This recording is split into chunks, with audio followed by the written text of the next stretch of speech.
warahmatullahi wabarakatuh.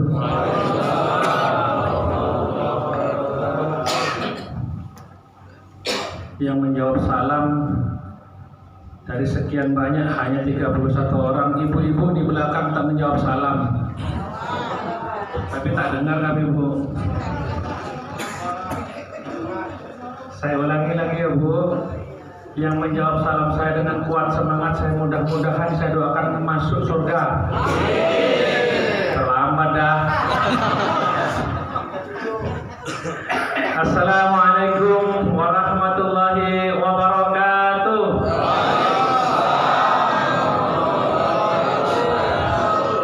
Alhamdulillahirabbil alamin wassalatu wassalamu ala asrafil mursalin sayyidina Muhammad wa ala alihi wa sahbihi ajmain. Allahumma salli wa sallim wa barik ala Sayyidina Muhammad wa ala ali Sayyidina Muhammad. Yang terhormat Bapak Ketua Masjid Jamiatul Bahri beserta seluruh jajaran pengurus, yang kami hormati orang tua-tua kami, sesepuh kami, tokoh agama, tokoh masyarakat. Di sini sang tertua siapa di sini? Ya? Pokoknya yang tertua lah di sini. Entah yang tertua pangkatnya, jabatannya, umurnya, semua lah pokoknya. Yang mudah-mudahan siang hari ini kita semuanya mendapatkan limpahan rahmat dari Allah Subhanahu wa taala. Wabil khusus untuk ibu-ibu yang di belakang. Ibu-ibu ada sekitar 285 orang ya. Meskipun tertutup pintu, bukalah pintunya. Payah. Oh berat. Bantu Pak. Alhamdulillah. Masya Allah, ibu-ibu yang siang hari ini saya perhatikan cantik-cantik semuanya ibu-ibu ini, Masya Allah. Untungnya udah punya pasangan semua ya Pak. Ada satu yang belum. Tenang, di HP saya yang bujang-bujang ini ada yang terdaftar 11 orang janda di sini ada di HP. Bapak Ibu yang dirahmati Allah, puji syukur kepada Allah Subhanahu wa taala di mana pada siang hari yang cerah ini kita masih diberikan nikmat iman, nikmat Islam dan juga nikmat kesehatan, sehingga kita masih dimudahkan langkah kita oleh Allah Subhanahu wa taala untuk datang bersama-sama ke masjid yang kita cintai bersama ini untuk melaksanakan sholat fardu zuhur berjamaah dan juga disambung dengan bertolabul ilmi dalam rangka memperingati Maulid Nabi besar Muhammad sallallahu alaihi wasallam dengan ucapan Allahumma shalli ala sayyidina Muhammad wa ala ali sayyidina Muhammad. Mudah-mudahan dengan memperbanyak bacaan shalawat, insyaallah kita yang hadir di dalam masjid ini di akhirat nanti akan mendapatkan syafaat dari beliau. Amin. Amin ya rabbal alamin. Bapak Ibu jamaah yang berbahagia, adapun judul pada siang hari ini sesuai permintaan ini. Permintaan dari panitia. Apa judulnya Ustaz? Meneladani sifat Rasulullah baik dalam kehidupan sehari-hari maupun di dalam pekerjaan. Seperti kita ketahui bersama, mungkin ada sebagian dari kita hanya mengetahui Rasulullah hanya kecil saja. Mungkin hanya tahu tanggal lahirnya Rasulullah. Mungkin ada yang tahu beliau lahir di mana, meninggal beliau di mana. Mungkin ada yang tidak tahu siapa orang tua beliau. Mungkin yang hadir di sini juga tidak tahu berapa anaknya Rasulullah. Ada yang tahu berapa anaknya Rasulullah? 7. 11. Dah diundi aja lah. Anak Rasulullah itu 5. Kalau tak percaya buka di kitab. Kalau enggak kita Google boleh lah. Membuat Google. 2 laki-laki 3 perempuan, tapi tidak berumur panjang. Jadi bagi kita yang hadir saat ini, mari kita bersama-sama meneladani Rasulullah Shallallahu Alaihi Wasallam baik dalam kehidupan sehari-hari beliau maupun di dalam kehidupan sehari-hari kita. Rasulullah itu ini Pak, ada orang sebelah ini, bukan di kita. Ada orang sebelah yang mempermasalahkan masalah peringatan Maulid. Kalau kita mau menilai apa arti Maulid, Maulid itu adalah hari lahirnya Rasulullah.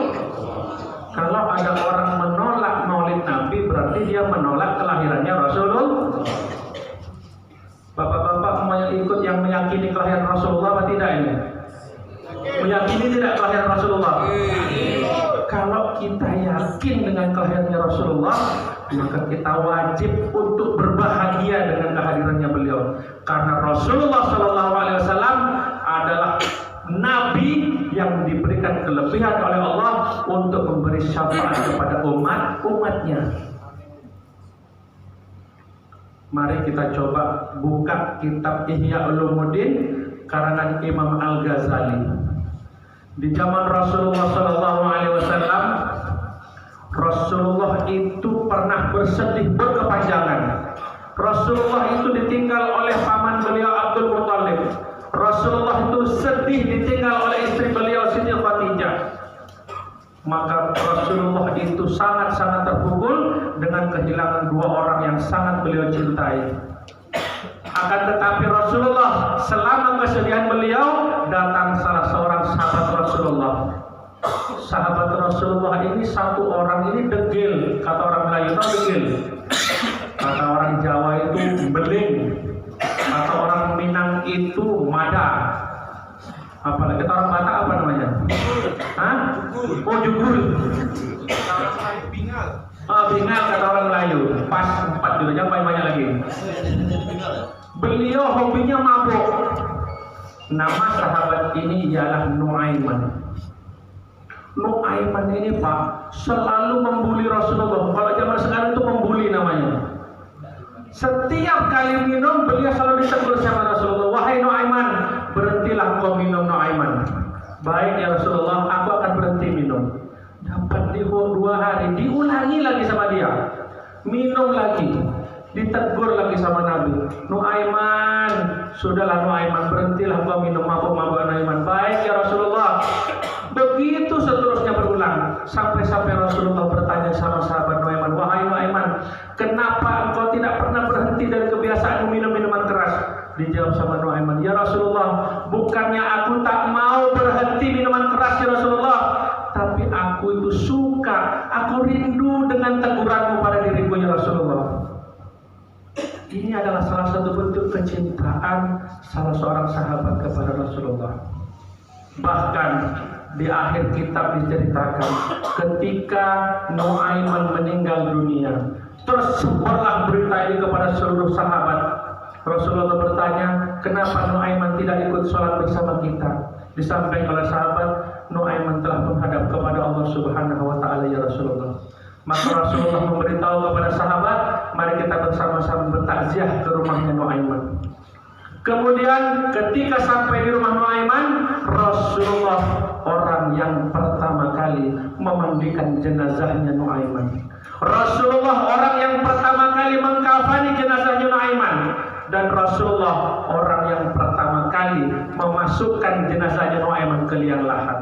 Cobalah bayangkan, kalau kita ini dimandikan, disolatkan, kemudian kita itu dikafani dengan gubernur Riau misalkan, senang gak kira-kira kita? Atau kita ini dimandikan, dikafani, disolatkan oleh ulama besar, misalkan oleh Ustaz Abdul Somad misalkan kita, pasti kita akan merasa senang dan terhormat. Demikian juga kalau kita dimandikan oleh Rasulullah SAW, tangan suci beliau memegang tubuh kita, sudah bisa dipastikan jenazah ini akan mendapatkan ampunan dari Allah Subhanahu wa Ta'ala. Kemudian selanjutnya ketika Nuaiman sudah dikubur, sudah ditutup dengan tanah, Rasulullah berkata kepada para sahabat, wahai sahabat-sahabatku, silahkan engkau kembali ke rumah kalian masing-masing. Aku ingin menunggui jenazahnya Nuaiman. Aku khawatir dan takut Nuaiman tidak bisa menjawab pertanyaan malaikat Munkar dan Nakir. Begitu perhatiannya Rasulullah terhadap Nuaiman dan cintanya Rasulullah kepada sahabat Nuaiman. Secara prosedur, kalau kita itu dalam bekerja ada SOP namanya. Tahu SOP Pak? Sesuai SOP, kalau ada orang meninggal datang 2 orang malaikat. Siapa 2 orang malaikat itu Pak? 1 orang yang tahu cuman. Siapa Pak? Malaikat Munkar nah? Ada yang tak mau mati di sini? Coba jawab. Semuanya pasti mati. dua orang malaikat datang menghampiri jenazahnya Nuaiman. Sebelum malaikat Munkar Nakir bertanya kepada Nuaiman, malaikat Munkar Nakir mengucap salam. Assalamu alayka ya ahlil jannah. Selamat dan bahagia atasmu wahai Nuaiman, para calon penghuni surga. Betapa senangnya hal kita kalau kita sudah diberikan salam sama malaikat Munkar Nakir sebagai ahli surga. Kemudian ditanya oleh malaikat Munkar Nakir, wahai Nuaiman, marrabuka? Ditanya oleh malaikat. Kemudian Nuaiman menjawab, Allahu Rabbul Alamin. Allah adalah Tuhanku. Kemudian ditanya lagi oleh malaikat Munkar dan Nakir yang kedua, wa man nabiyuka Nuaiman? Nuaiman tidak segera menjawab, tapi Nuaiman hanya berkata, coba ulangi lagi pertanyaanmu malaikat. Wa man nabiyuka Nuaiman? Ditanya lagi oleh malaikat. Apakah aku tidak salah mendengar malaikat apa yang kau tanyakan? Coba ulangi lagi kata Nuaiman. Ditanya yang ketiga kali oleh malaikat Munkar dan Nakir, agak kuat suaranya. Wa man nabiyuka Nuaiman? Kemudian dijawab oleh Nuaiman, jangan kuat-kuat, orangnya saat ini masih ada di atas, kata Nuaiman. Dengan perkataan seperti itu, karena Rasulullah diberikan mukjizat oleh Allah, bisa melihat pertanyaan di alam kubur, Rasulullah sempat tersenyum kepada Nuaiman akibat apa yang disampaikan oleh Nuaiman, karena Rasulullah masih berada di atas menunggu jenazahnya Nuaiman. Pertanyaan dari malaikat Munkar dan Nakir. Rasulullah tempat tersenyum dengan kata-kata yang disampaikan Nuaiman. Di dalam Al-Quran, ketika kita sholat Jumat, seorang muazin ketika melaksanakan sholat Jumat selalu mengatakan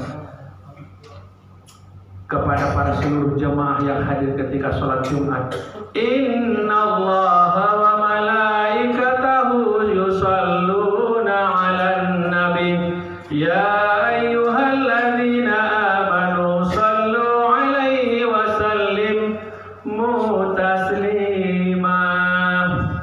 Apa artinya? Sesungguhnya Allah dan para seluruh malaikat yang berada di langit dan di bumi seluruhnya bersalawat kepada Rasulullah sallallahu alaihi wasallam. Wahai orang-orang yang beriman, innallaha wa malaikatahu yusholluna 'alan nabi ya ayyuhalladzina amanu, wahai orang-orang yang beriman, bersalawatlah kalian kepada Rasulullah dan ucapkanlah kalimat yang baik dengan kata-kata yang baik agar kalian mendapatkan hikmah dari salawat yang kalian bacakan tadi. Ini perintah Allah agar kita bersalawat kepada Rasulullah. Ketika Rasulullah Shallallahu Alaihi Wasallam melaksanakan Isra Mi'raj bersama malaikat Jibril dari langit pertama sampai Sidratul Muntaha, Rasulullah Shallallahu Alaihi Wasallam ketika naik di langit pertama bersama malaikat Jibril berjumpa dengan salah satu malaikat. Malaikat ini jumlah tangannya sekitar 10.000 dan jari-jarinya banyak jutaan. Ditanya oleh Rasulullah kepada malaikat Jibril, wahai malaikat Jibril, siapa malaikat ini wahai malaikat Jibril? Dijawab oleh malaikat Jibril, ya Rasulullah, malaikat ini tugasnya ialah menghitung setiap tetes air hujan yang jatuh ke muka bumi mulai zaman Nabi Adam sampai akhir zaman nanti. Kemudian karena Rasulullah berpenasaran kepada malaikat tersebut, maka Rasulullah bertanya kepada malaikat tadi, wahai malaikat, apa amalan yang bisa membuat kamu tidak bisa menghitung jumlah yang jatuh ke bumi ini? Wahai Rasulullah yang mulia, ada satu perbuatan yang tidak bisa dihitung dengan jari-jariku yang banyak ini. Apa wahai malaikat? Satu bacaan sholawat yang dibacakan oleh umatmu kepadamu ya Rasulullah. Coba bayangkan, satu bacaan sholawat kita itu tidak akan pernah bisa dihitung dengan malaikat karena kemuliaan bacaan sholawat. Mari Bapak Ibu, sebelum kita lanjutkan, masih ada waktu biar kita mendapatkan keberkahan dari Allah Subhanahu wa Ta'ala siang hari ini. Gak apa-apa kita baca sholawat ya Bapak Ibu ya. Mari baca sholawat ya Bu, biar barokah.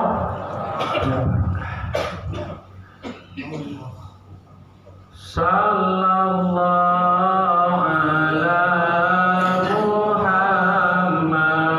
sallallahu alaihi wasallam. Sallallahu ala Muhammad sallallahu alaihi wasallam. Allahumma shalli ala sayyidina Muhammad. Bapak Ibu yang berbahagia, apapun yang kita lakukan saat ini, kita yang diberikan amanah untuk bekerja, mencari nafkah bagi keluarga. Bapak-bapak dan ibu-ibu saat ini yang bekerja, ini adalah jihad terbesar yang kita berikan kepada keluarga kita. Jangan pernah berpikir jihad itu hanya berperang di medan laga. Jihad itu bekerja dengan baik, bekerja dengan jujur. Itu adalah salah satu bentuk ibadah terbesar kita kepada Allah Subhanahu wa Ta'ala. Oleh karena itu Bapak Ibu, agar pekerjaan kita diberkahi sama Allah, agar pekerjaan kita itu membawa manfaat bagi keluarga kita, agar hasil jerih payah pekerjaan kita itu dibawa pulang dimakan anak istri kita, mendapatkan keberkahan, tidak jadi penyakit, maka bekerjalah dengan baik, benar dan jujur. Saat ini Pak, bangsa kita ini banyak orang pintar. Di negara ini tak kurang orang-orang pintar, tapi sangat sedikit di bangsa kita ini orang yang benar. Beda orang pintar dengan orang benar. Meskipun kita tidak terlalu pintar, biarlah kita ini menjadi orang yang benar. Berusahalah bekerja dengan baik. Ini mudah-mudahan tidak terjadi di sini. Ini terjadi di tempat lain. Ada Pak karyawan kalau bekerja, ada atasannya rajin kali kerjanya. Kalau ada atasannya rajin kerjanya, tapi kalau tak ada atasannya, malas kerja, malas. Ada juga Pak. Masya Allah. Saya pikir cuma di tempat kami Pak. Maaf. Tapi mudah-mudahan ke depan sudah tidak ada lagi. Mudah-mudahan ya Pak Ibu ya. Insya Allah. Kalau kita bekerja dengan hati yang ikhlas, kalau kita bekerja tanpa mengharapkan sanjungan dan pujian dari orang lain, insya Allah pekerjaan kita akan membawa keberkahan bagi kita dan keluarga kita. Amin. Amin ya Rabbal. Amin ya Rabbal Alamin. Ada 4 amalan yang bisa menjadikan alam kubur kita itu terang benderang. Pernah nggak pergi ke alam kubur Bapak-bapak? Belum pernah ngantar jenazah? Udah, yang jawab 1 orang, yang lain belum pernah jadi ngantar jenazah ini. Pak Ustadz Daulay mana? Ustadz, ada yang minum Ustadz?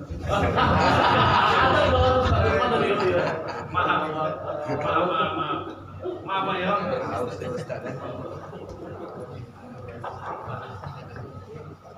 Tak nampak di bawah. Insyaallah. Ada 4 amalan yang dicontohkan oleh Rasulullah SAW agar alam kubur kita itu mendapatkan rahmat, naungan, diterangkan, diluaskan oleh Allah Subhanahu wa Ta'ala.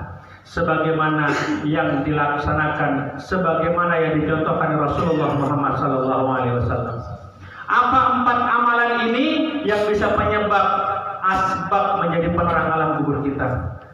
Kita lihat di medsos selama ini. Saya beberapa hari yang lalu itu ada Pak. Ini maaf, mudah-mudahan tak terjadi di sini. Ada makam anggota dewan. Anggota dewan sebelum dimakamkan, kuburnya yang digali itu terbakar duluan. Na'udzubillah min.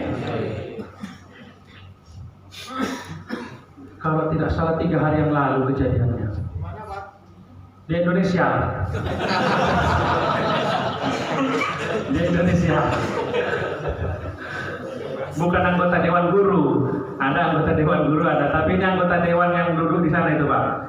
Katanya yang wakil kita, katanya wakil kita, wakil rakyat katanya, tapi tak pernah memikirkan rakyat. Masya Allah. 4 amalan ini yang disampaikan Rasulullah SAW. Yang pertama ialah jaga sholat wajib 5 waktu. Jaga sholat wajib 5 waktu. Sesempit apapun kita, sebanyak apapun pekerjaan kita, kalau sudah berkumandang azan, hayya 'alas shalah, ayo kita sholat. Hentikan pekerjaan, pergilah sholat. Maaf kalau kita dipanggil atasan kita, dipanggil pimpinan kita bilang sebentar Pak, tunggu nanti aja, atau kita langsung datang. Langsung datang atau tidak? Siapapun kita kalau dipanggil atasan dan pimpinan kita, pasti kita akan cepat datang. Tapi ketika kita dipanggil sama Allah yang memberikan kita nafas setiap hari, yang memberikan kita kesehatan setiap hari, ketika ada panggil azan, kenapa kita malah malas-malasan?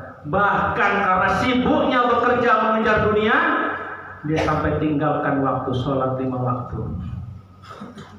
Ketika di salah satu majelis ilmu Rasulullah SAW pernah ditanya oleh para sahabat, ya Rasulullah, ayyul a'malu ahabbu ilallah? Ya Rasulullah, amalan apa yang paling dicintai sama Allah? Kemudian Rasulullah menjawab, as-sholatu ala waqtiha, sholat yang tepat waktu.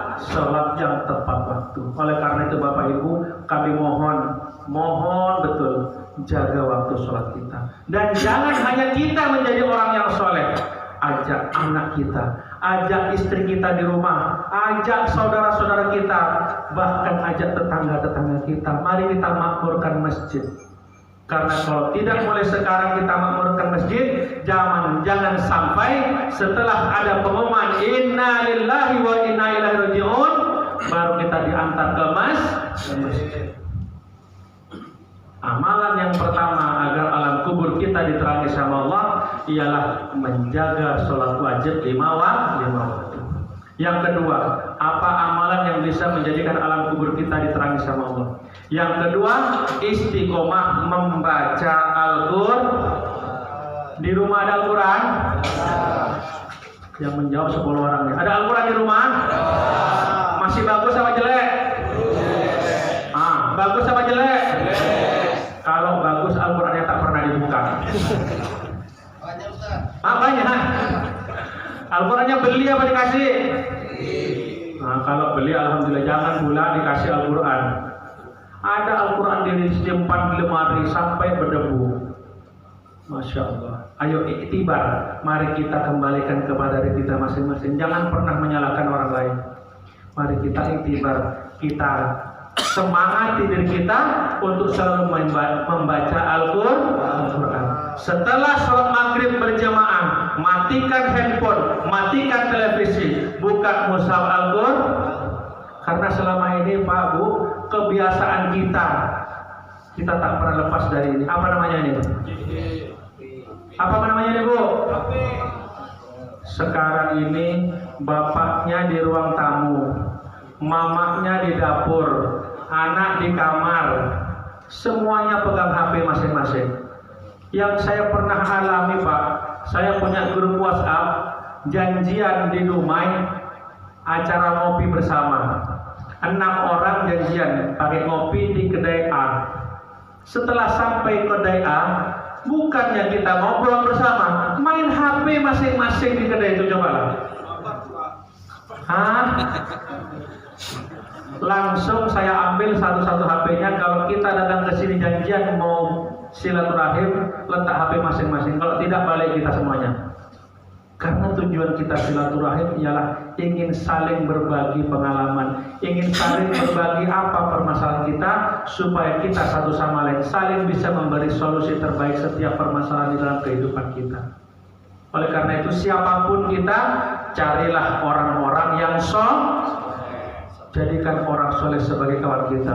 Kalau sudah berkawan dengan orang yang soleh, minimal ketika waktu sholat masuk, kita pasti akan diingatkan untuk melaksanakan sholat.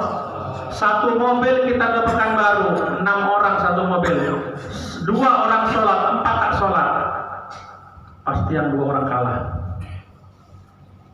Tapi kalau 6 orang sholat, 6 orang satu mobil, 5 sholat, 1 tak sholat, pasti pasti satu orang kalah untuk sholat. Oleh karena itu Bapak Ibu, kemanapun kita pergi, kemanapun dimanapun posisi kita, ketika azan berkumandang, laksanakan sholat wajib 5 waktu. Al-Quran jadikan pedoman di dalam kehidupan sehari-hari. Minimal 1 tahun kita itu khatam 1 kali. Alhamdulillah. Kalau sanggup 1 bulan sekali itu akan lebih bagus. 3 gol, alhamdulillah. Jadilah 3 gol itu Pak, jadi. Tapi kalau 3 gol kata orang Jawa kok cek 6 menit gitu lah.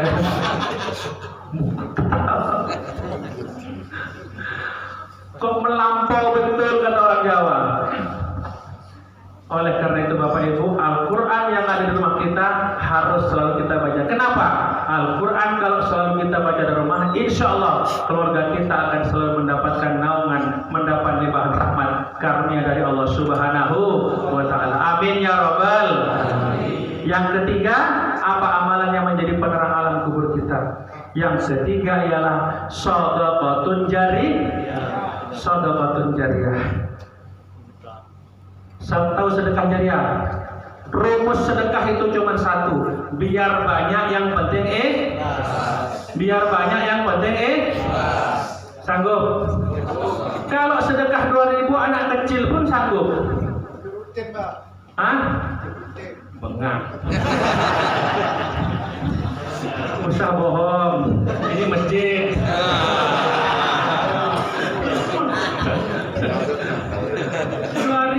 SD pun sanggup, pasti ikhlas. Tapi kalau 200.000 coba.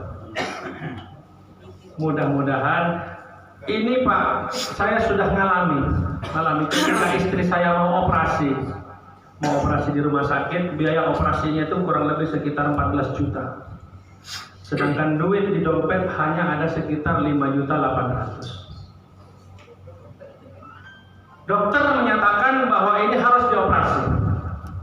Tapi karena saya yakin dengan ilmu sedekah yang Allah selalu sampaikan di dalam Al-Quran, saya coba menggunakan ilmu sedekah. 5.800.000 dalam 1 jam harus habis.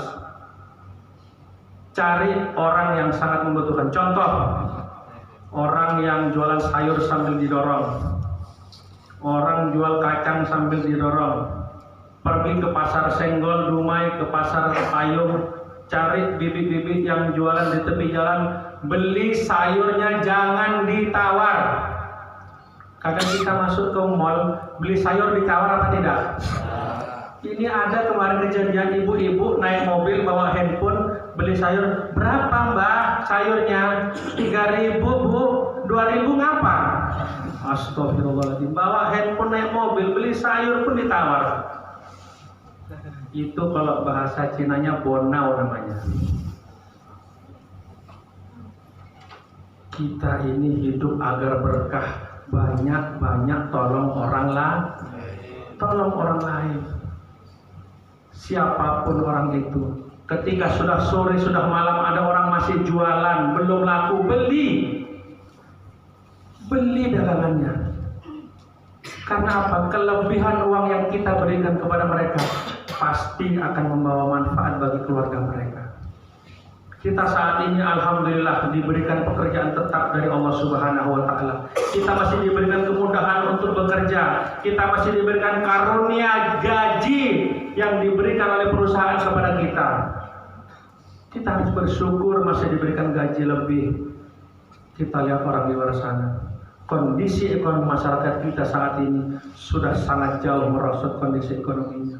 Bagi kita yang diberikan rezeki lebih oleh Allah Subhanahu wa Ta'ala, tolonglah mereka. Insya Allah yang saya alami Pak, bukan saya ingin riak, tapi ini tujuannya ingin memotivasi bapak-bapak dan ibu-ibu semuanya. Kita motivasi, ayo sedekah. Uang yang kita miliki saat ini, insya Allah kalau sedekah banyak yang kita berikan, insya Allah itu akan memberikan obat bagi yang punya penyakit. Dan itu betul dibuktikan. Ternyata setelah 3 hari diagnosa, dokter dinyatakan sembuh 100%. Dan ini bukan sekali 2 kali.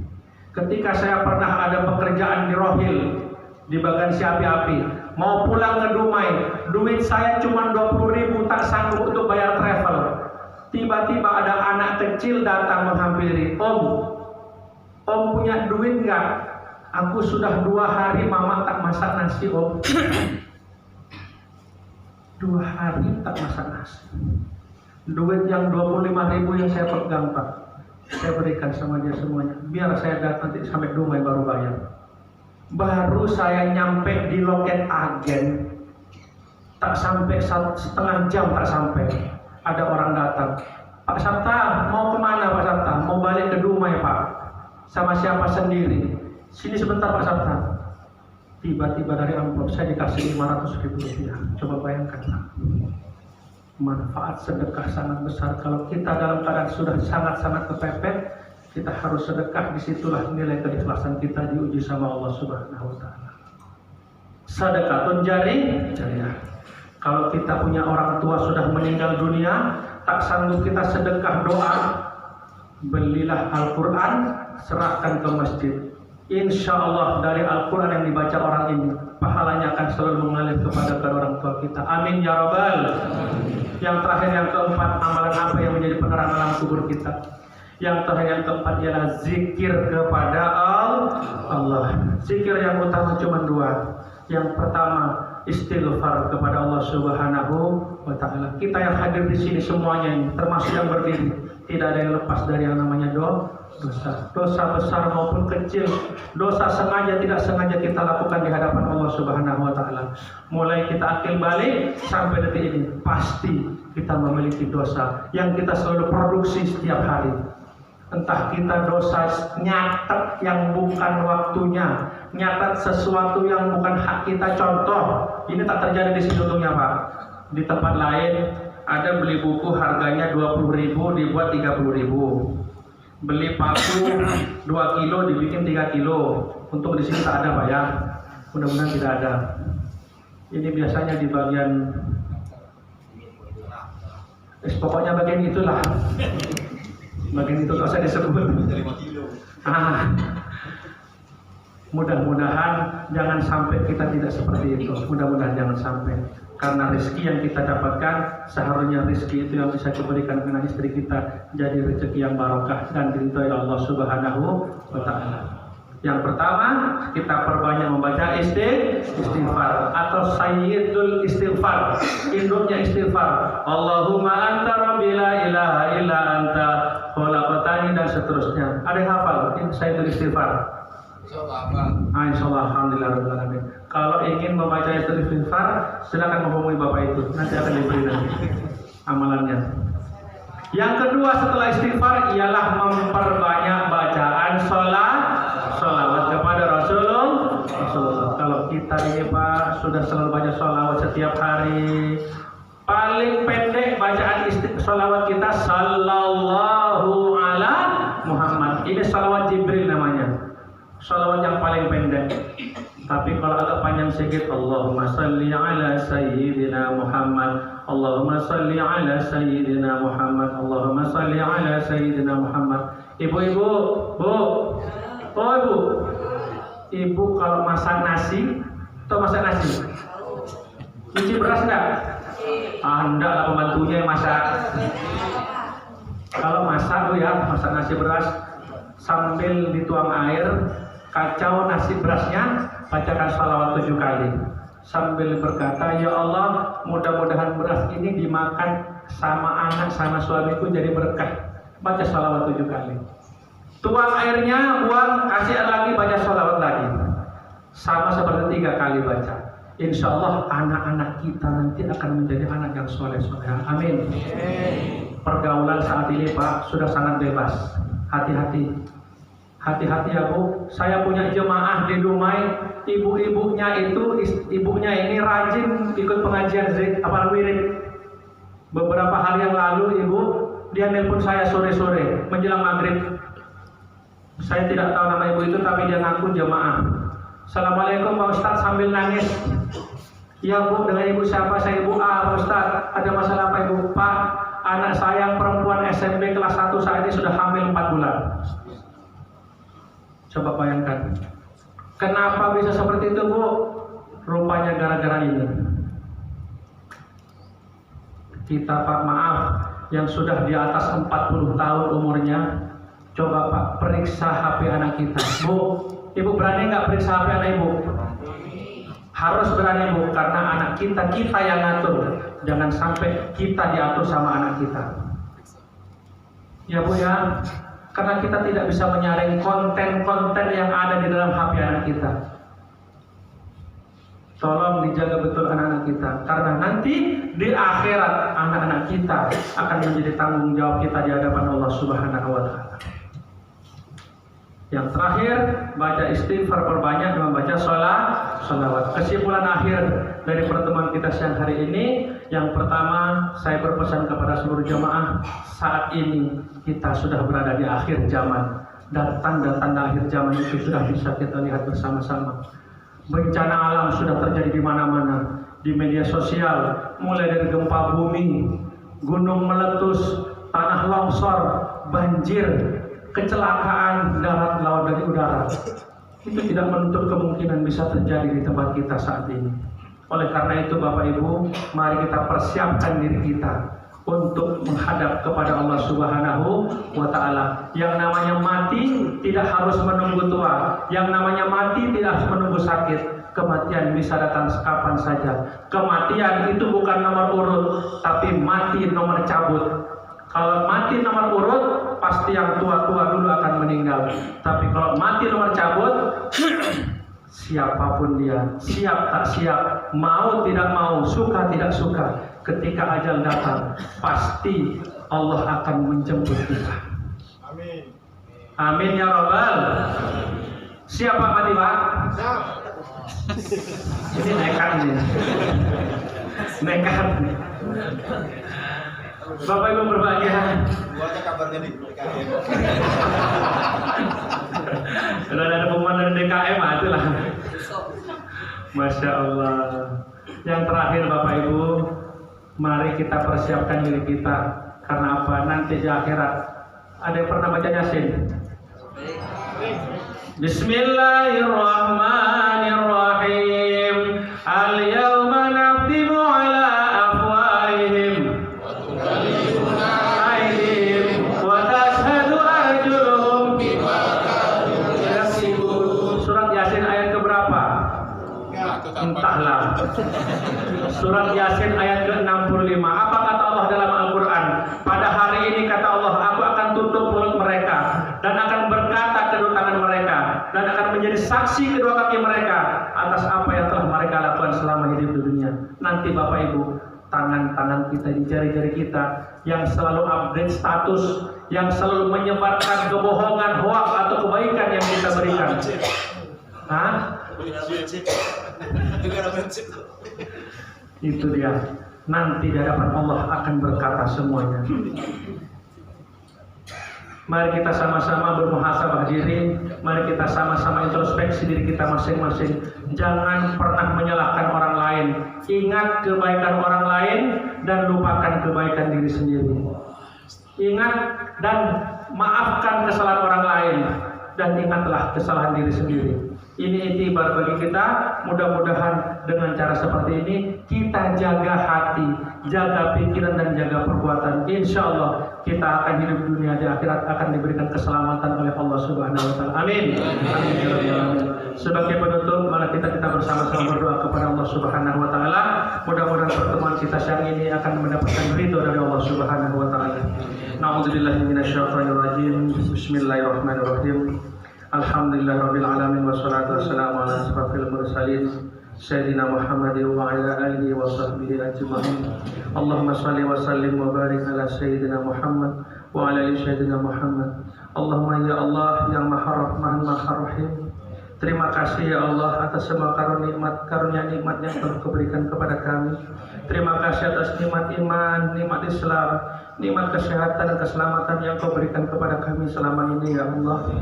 Ya Allah, ampuni semua kesalahan, dosa-dosa, kemaksiatan, kekhilafan dan kelalaian yang pernah kami lakukan selama ini. Ampuni dosa-dosa kedua orang tua kami ya Allah. Ampuni dosa-dosa ayah bapak ibu kami ya Allah. Panjangkan umur taat beliau ya Allah.